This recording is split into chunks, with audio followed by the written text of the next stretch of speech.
Nepal in the mountains, people don't necessarily think about scientific people up here, but he's really, really smart. And such young age as well. He's like 10 years younger than me.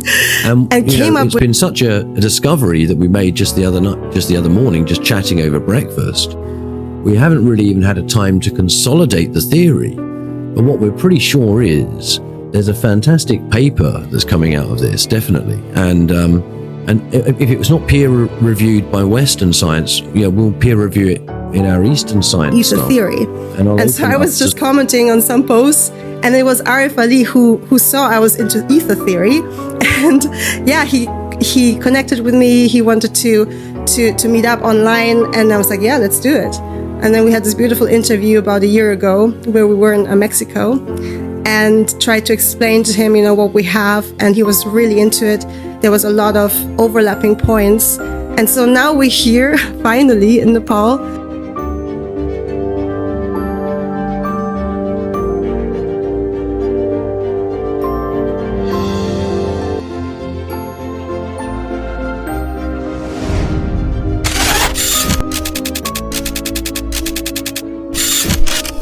Hi, my name's Colin Power, and I'm from London, England, UK. And I suppose I am a kind of metaphysician, you could call me. I've enjoyed studying Vedic knowledge immensely, and it's broadened my horizons. As well as that, I like to study mathematics and its application in science and technology, particularly the bridge that we're moving at the moment, which is AI consciousness. And I find that a very interesting area of exploration. As for myself, I sort of purport, new models of the atom and various things like that. From my website, intoinfinity.com, you can find out much, much more. And some of those theories we are publishing as papers as well, so that we can start to consolidate this knowledge in both an academic format, but most importantly, we are bringing a geometric blueprint to the Earth, which is very simple for people to build at home with just simple compass constructions and card and scissors. You too could model the atom. And that's really where our strength in our theory lies, not only in its capacity to teach computers, but also to teach you. Okay, so it's amazing what you can learn over breakfast when you get two great minds working together over a simple conversation about Kailash. And that's how that began. We started to talk about the axis mundi of the world and why that mythology might have existed.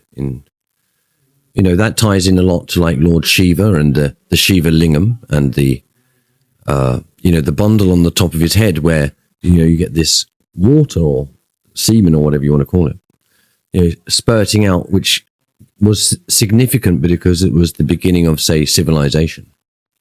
And in many respects, that's what you see, isn't it, with Kailash?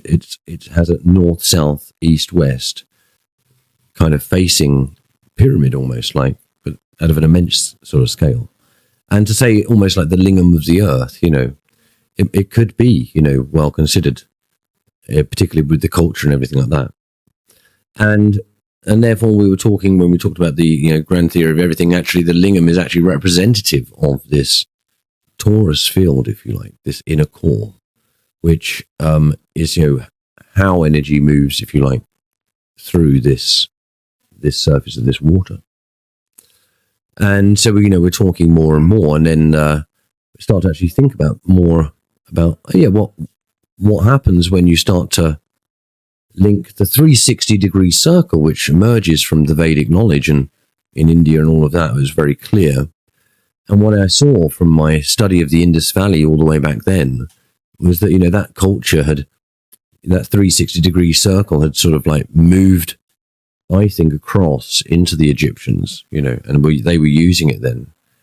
And the reason I think that is because in our model, when you set Kailash at this kind of 0, on the equator of the east-west sort of the Earth, it's actually about 31 degrees and up from the equator. And so that also gives us the sense that that's pi, you see, 1.3.1 or 2, etc.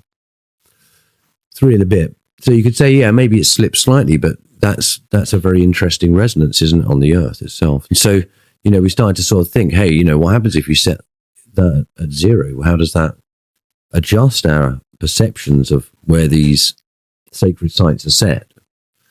So what sort of happened then was I started to do the calculations. Well, because you can roll across the equator, and then you get the longitudinal lines coming down, and so everything's on the longitudinal lines, and then you just measure it out, and all sorts of interesting ratios were emerging, pi between the golden, the pyramids and everything like this, and then it was quite well known, I think, that Stonehenge and the pyramids kind of lay along a vertical on the Earth.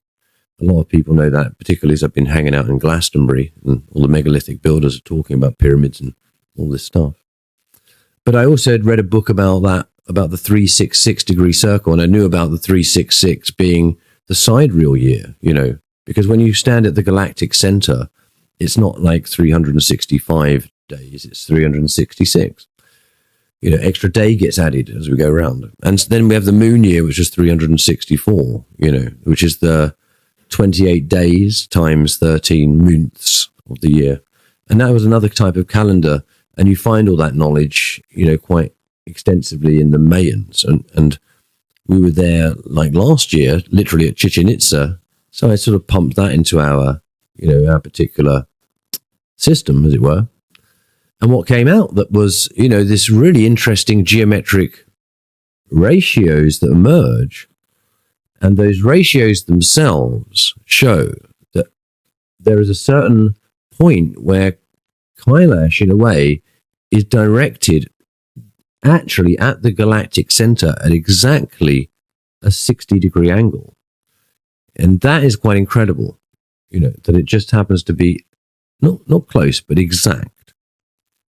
And so the fact that this monumental mountain with such legendary kind of kudos in throughout Asia, just happens to be a kind of needle point of a compass, if you like, which points us to the galactic center directly and would, in a sense, allow us at least to provide a calendrical system which could calculate what they call the long year count in the Mayan culture.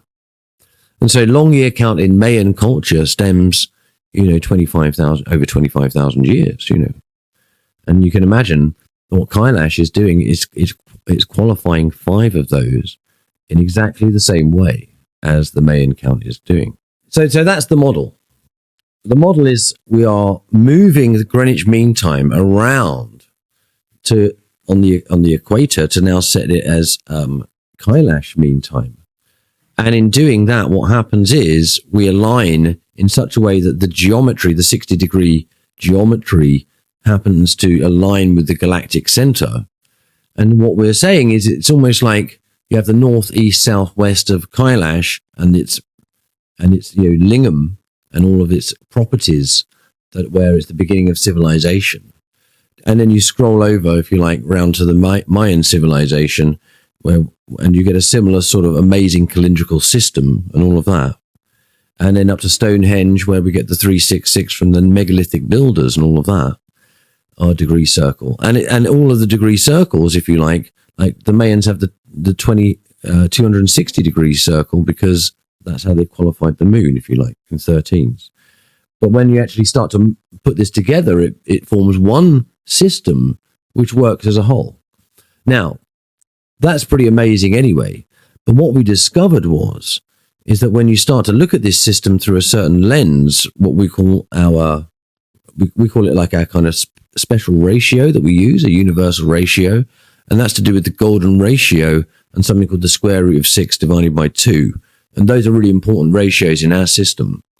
Anyway, when we put it into that model, should we say, what starts to happen is we started to get relativistic results on something called Lorentz gamma. And that sounds completely crazy, because, we've gone from qualifying stuff that's on the Earth and like mythological concepts and things like that into now a very interesting metaphysical system almost, but at the same time has real relevance to Lorentz gamma and all of this other stuff in relationship to our distance from the galactic center and all of this stuff. And it's quite profound. And, it's been such a discovery that we made just the other morning, just chatting over breakfast. We haven't really even had a time to consolidate the theory. But what we're pretty sure is there's a fantastic paper that's coming out of this, definitely. And if it was not peer reviewed by Western science, we'll peer review it in our Eastern science stuff. And I'll open it up to anyone who wants to sort of read it, and let's do that. Let's publish that so that then you guys can peer review us and let us, you can think what we think. We might make mistakes. We want to be corrected, We don't feel like, we need bias. We need progress. And that's it. So, so we're going to share that paper. And I think that's one of the really cool things that's come out of this meeting. And to say it, I think we're both great minds. We've both got great ideas. I mean, his mathematics and science is fantastic. I do dimensionalist science. I don't get involved with science. He's in there. and that's fantastic to meet somebody who's like so like science. Whereas I'm more like math. Like kind of this sort of bizarre computer math, if you like. Do you know what I mean? But it sort of works, and that's what we like. We work together really well, and I'm sure this won't be the last time that we do something together. It'd be awesome.